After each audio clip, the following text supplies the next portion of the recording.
Alors dans cette vidéo, on va corriger l'exercice 31, page 157, qui a été demandé.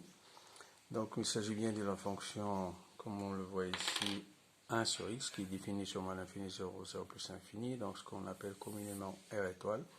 0 est une valeur interdite. La fonction, on la voit bien, qui est représentée par une hyperbole. Donc on va essayer de vérifier dans cet exercice si les points A, B, C, D, E, F appartiennent bien à cette courbe. Donc si on prend le point A, il a pour abscisse 0.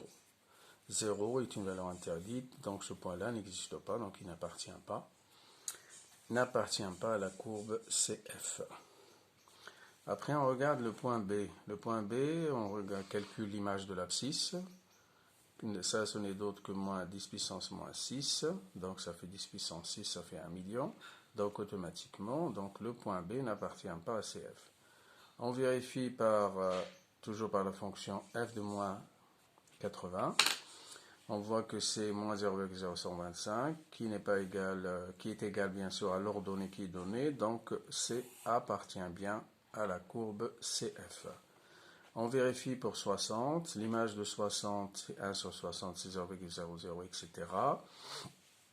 Donc cette valeur n'est pas égale à celle-là, puisque ça c'est une valeur exacte, donc D n'appartient pas à CF.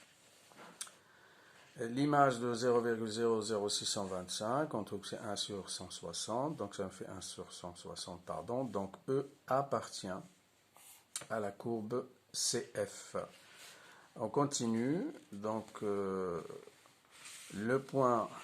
dernier point, le point F, on calcule l'image de moins 0,012, on trouve moins 83,3333, et ça, c'est bien sûr, n'est pas égal à ceci, donc ça, c'est différent de moins 83,33 exactement, donc ça, c'est une valeur exacte, donc automatiquement, F, et par contre, celle-là, c'est une valeur qui n'est pas, donc, enfin, je veux dire, la partie décimale est infinie, hein, alors qu'ici, c'est 33.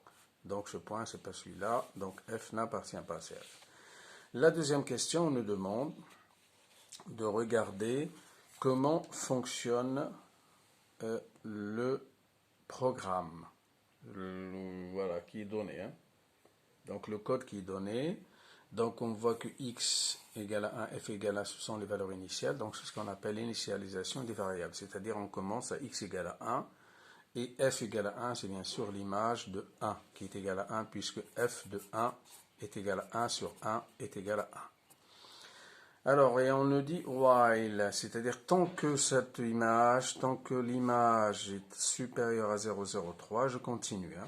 Donc, je passe à la valeur suivante. Au début, je commence à 1. La valeur suivante, c'est 2, 3, 4, etc. Donc, je calcule à l'aide de f qui est égal à 1 sur x, qui calcule l'image par ce qu'on appelle la fonction inverse. Donc, ce programme, la réponse, ça serait ce programme calcule les images des entiers, puisqu'on ne prend que des valeurs entières, par la fonction inverse, tant que cette image est supérieure à 0,03. La dernière question qu'on va afficher ici, voilà, dernière question, il faut utiliser EduPython. La valeur affichée par l'éditeur, ça serait 334. Voilà le code qu'il faut écrire. X égale à 1, f égale à 1, while f, ne pas oublier les deux points.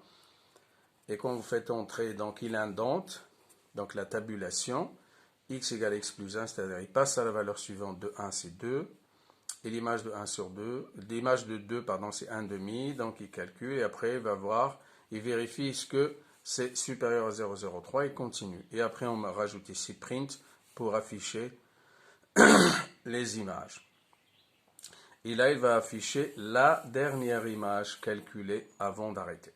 C'est pour ça qu'on met le print non indenté. Par contre, si je l'indente, c'est-à-dire si je mets la tabulation, il va m'afficher toutes les images qu'il a calculées. Voilà, donc ça met fin à notre exercice. Donc j'attends des abonnements pour que je puisse vous communiquer, ou vous serez alerté à chaque fois que je mets une vidéo et une correction sur le net.